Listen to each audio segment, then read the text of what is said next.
Alright guys, so we got the grand final of the Nomadic Clash here for AoE4, hosted by MrMerlin, $1,000 AoE4 Mega Random Nomad Tournament. We got Recon here up against Marine Lord. Recon in the purple trunks, Marine Lord in the blue trunks. Marine Lord on Mongols, Recon on the Rus.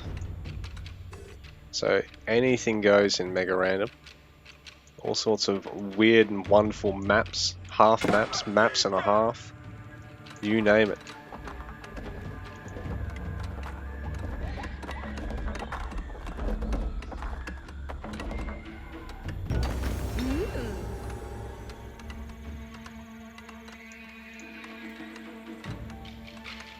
I've got a feeling this might be a bit more of a normal-ish sort of game compared to some of the other Mega Random games I've casted so far, which have just been absolutely cutthroat, very quick games. It seems as though when they involve water there's just so much going on.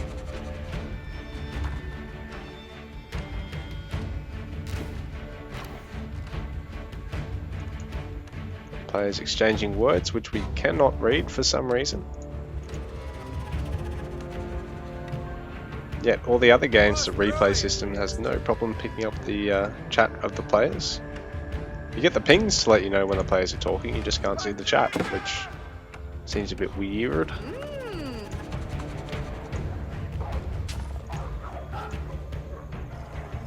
So Recon going for a macro cabin here. Rather than getting the one at home, so the one over here just to try and maximize the gold gen. Although really, if he could have gotten the villager up here. Whoa, mama, look at this. A lot of wood to have in a little circle there.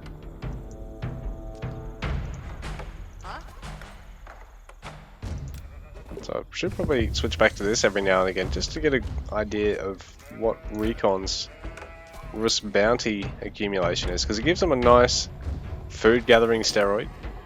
The hunting cabin gold, well, I mean, unless Recon wants to commit to 2 or 3 of these, it's not really a big deal. Sorry, I mean more like 4 or 5 of these. It's not really a big deal, but it could be in the long run. But yeah, that food gathering bonus is quite big. Because I believe it impacts all sources of food too, not necessarily just deer.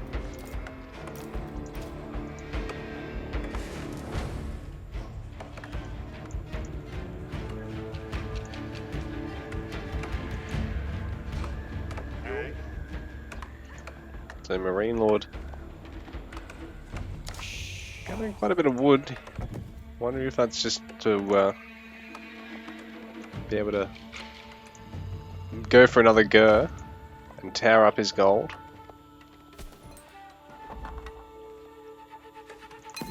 So it looks like he does want to go for this gold mine, while Recon, he's going to tower it. Although I have to wonder if Recon probably should have put this a little bit closer even.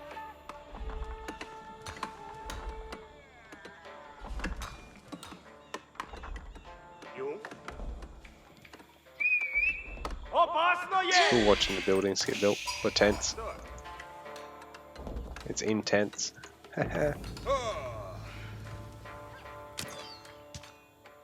So Recon gonna force Marine Lord back, and he is gonna get a villager out of that. So that's probably the best case scenario.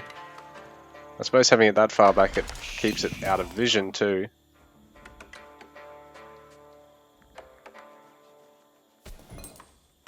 Marine Lord dropping a villager early on to Recon's special tactics.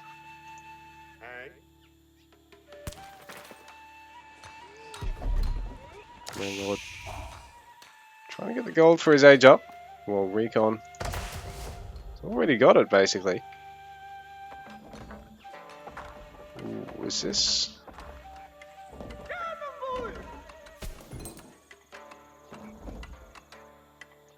Marine Lord might have seen this, but he's figured out He might just be able to get the gold up out of the mine in time and just hightail it out of here.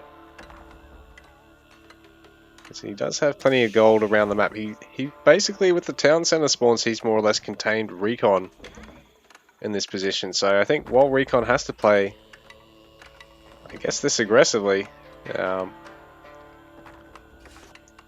considering we've got a Mongol player here, so you can just sort of throw down Silver Tree, put it in a corner, and run to the furthest safe trading post. So Recon, I mean, he's going to put the Kremlin down. It's going to deny this gold, but you know, it's sort of securing resources that would be on his side of the map, so to speak. So, like, there is all this gold behind Marine Lord, and that Recon's more or less going to have to push past him to get, cut through these trees to get to. And you know, that's a landmark commitment there.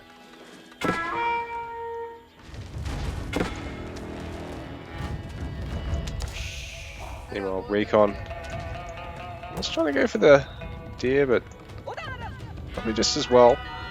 He didn't actually get anything built there because Marine Lord already has some early horsemen. Early horsemen.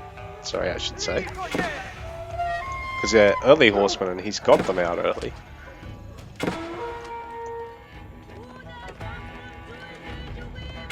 So Marine Lord start harassing Recon. Working away at the eco. Recon a little bit slow to get this garrisoned here.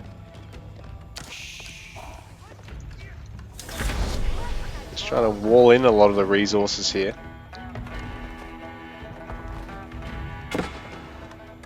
Give himself a bit of a safe base here, because I mean, if he can control this gold mine,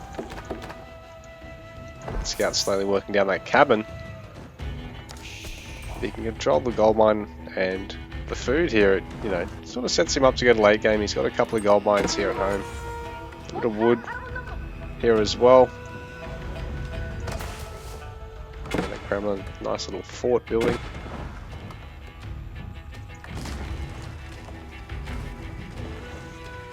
Marine Lord, really nice control of the map with where his base is situated relative to Recon's, and you know, all this impassables around the side of the map.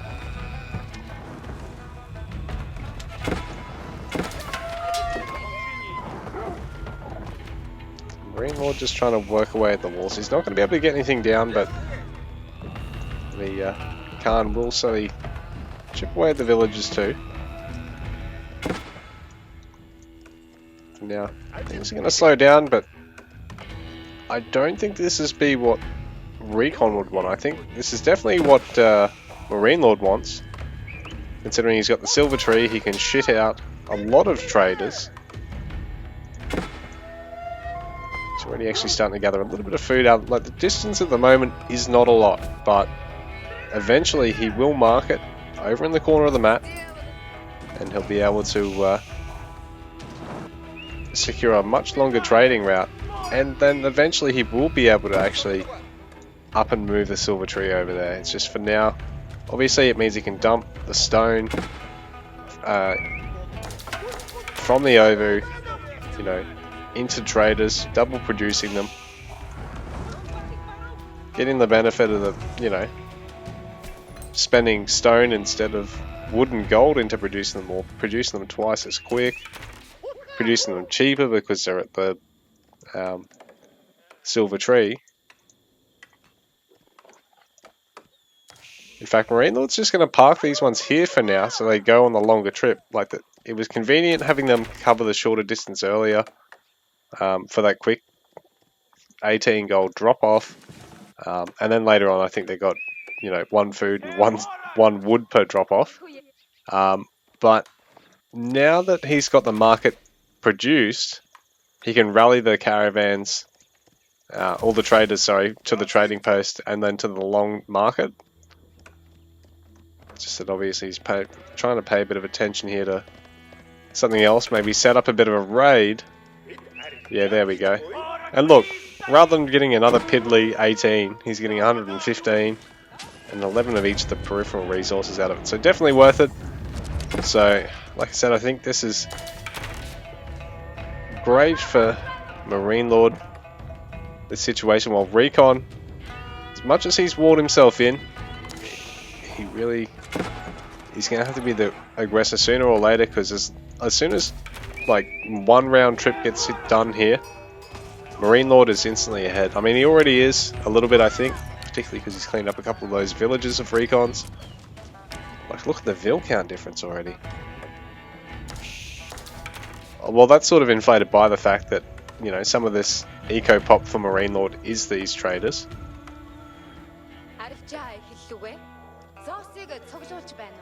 Look, you can even produce them 2 at a time. Are they a 2 population unit? I believe they are, aren't they? Oh no, 1 population.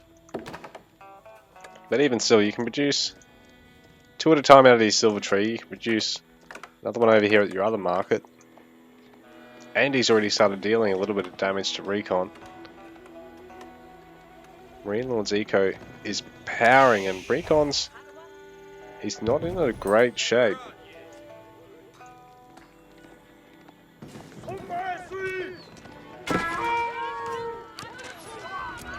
Recon's even gone for arrow slits here.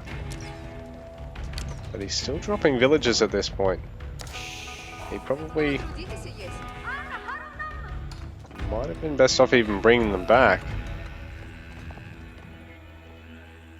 I mean, obviously it's nice to have this sort of area controlled so you can expand onto that gold later, but he's lost 3 or 4 villages with Marine Lord constantly attacking this area.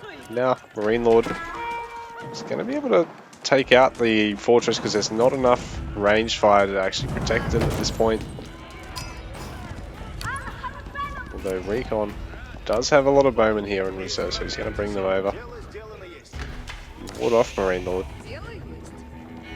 You can repair through this, but it's a bit costly.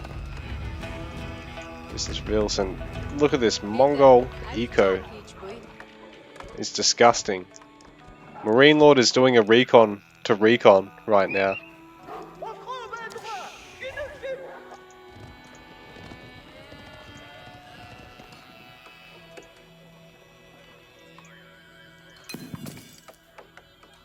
So I think the longer it goes on in this position, the worse it's going to be for Recon for sure. Because he doesn't actually have like a second town center or anything up at the moment. Be working towards age 3 by the looks of things and try and mount some pressure. At the same time, as long as Marine Lord's able to get there not long after, considering the army he's got, and especially if he can apply a little bit of pressure with this ram, it'd be very tough for Recon to get a lot of value out of age 3 quickly. It's not as though he can make 2 lances and get, you know, the archer upgrade and just push.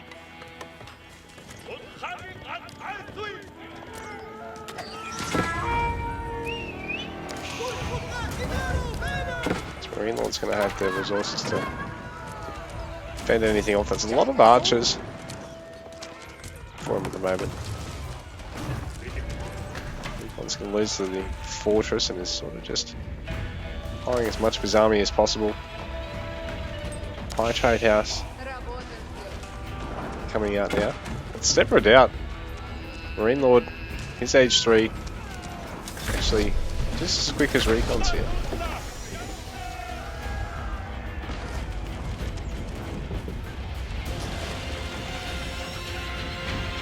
And with the 22 eco pop lead now, it's looking real scary for Recon. He's not. Well, the high trade house is going to get a little bit of gold out of that, but it's not the best of wood lines. I mean, what's up here? That'd be like 200 gold a minute. Now with the ram, it's tough because Recon's going to have to try and clean up this army one way or another very soon. I think the Kremlin's going to be able to finish that off alone.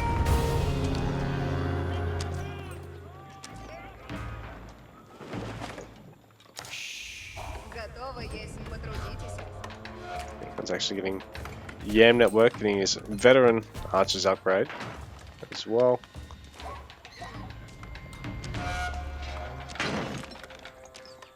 Should get some. Marine Lord's got some crossbowmen already. So Recon has a mangonel on the way.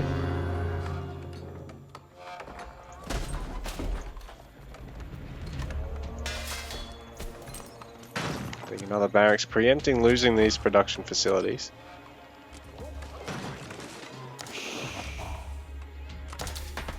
This eco for Marine Lord is just disgusting.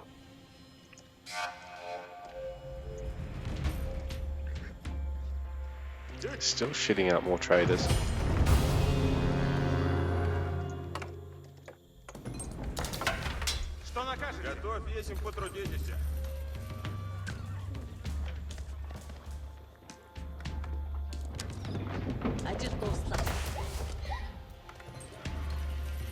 Marine Lord's still working away at that Kremlin, just bringing the ram back just in case there's any siege of Recon Zone here to fight back at it, but there's not just yet.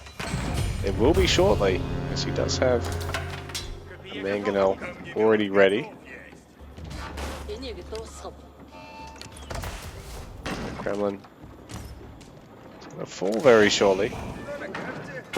Recon does now have the Springald, so he can snipe the tread. He has the mangonel, so he can really zone the archers as well.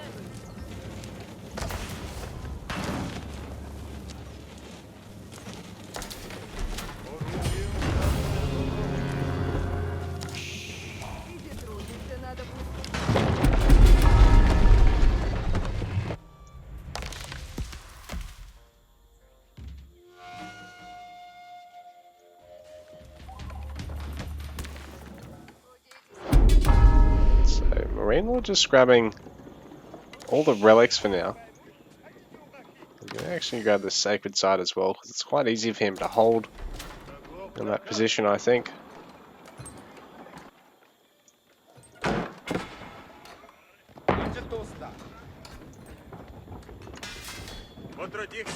Now, Recon building a little bit more production. I don't think he's been building much out of these ones recently. It's more just been trying to squeeze out more spears down here and get some Springalds.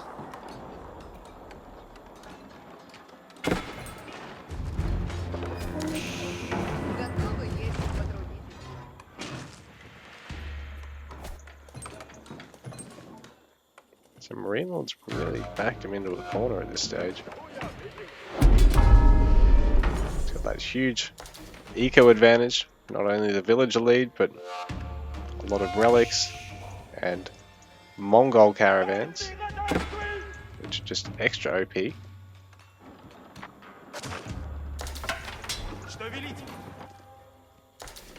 got towers next to him, so they can actually move a little bit faster as well.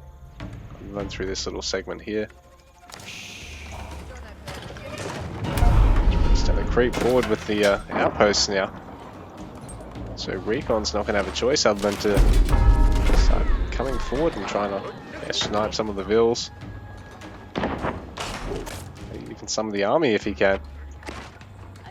Marine Lord's just continuing to add more siege. Another Springal being built up. He's got the improved siege engineering, so he doesn't actually need to rely on having lots and lots of siege workshops everywhere. He can even use his infantry to build them, which is quite handy. Sacred victory on the cards now for Marine Lord. So what's Recon going to do? He's have to try and mount a fight in the next couple of minutes, or Marine Lord's going to be able to solidify, get a lot of Springald and possibly even cannon towers everywhere.